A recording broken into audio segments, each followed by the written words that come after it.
While Katharine was winning week after week on American Idol, she was also winning a life-changing personal battle.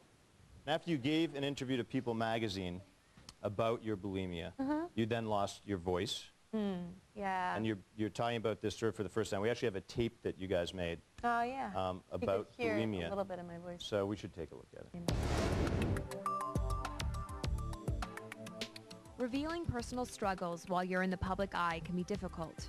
My sister Katharine sat down with me to share her thoughts about her bulimia and self-image. I still look in the mirror and dislike what I see, and I think that's something that I'll always have to keep working on. That's the thing that goes the last when you're overcoming an eating disorder.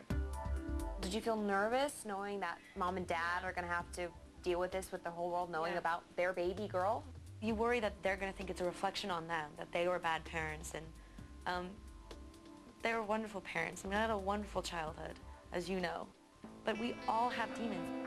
Especially with bulimia, there's an idea in our social conscious that it's like really okay to do that every once in a while. Everybody does that just to lose some weight. Everyone does that. It's like girls do it all the time. Well, it's not. It's not okay. It's not okay. Once you try it once, you're hooked. It's like a drug. There are still times when I still have eating disorder thoughts, but at least the behaviors for me have gone away. The first 2 weeks that I was in this program, remember, because my body was so shocked that I was feeding myself again, my body just stopped. If we just would allow ourselves to have what we wanted, we wouldn't be so overweight. We wouldn't be so, have all these girls with eating disorders, people who are dying.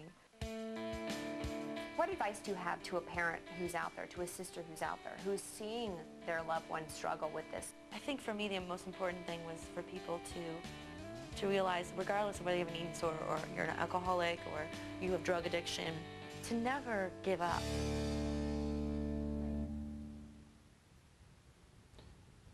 You have a few tears in your eyes.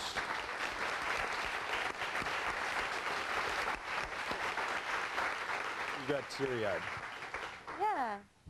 What are you thinking? It's powerful to watch, that. I see some sad faces in the front row. Well, they're with you.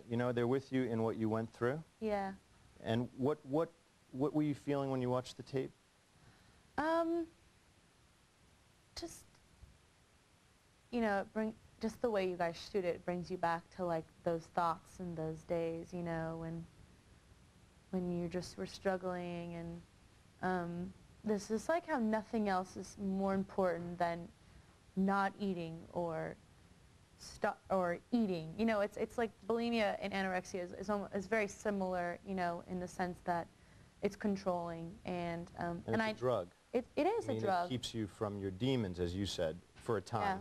Yeah, it does. It does. It is such a huge problem in this country.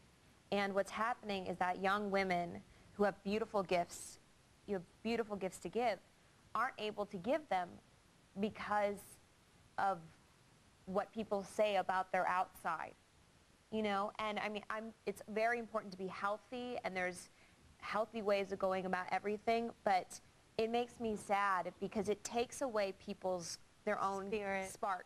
So you saw a disorder claim part of your sister's spirit, spark, Absolutely. and you love her. Absolutely. And now we have more than one person teary-eyed in the audience. What's your name? Leanna.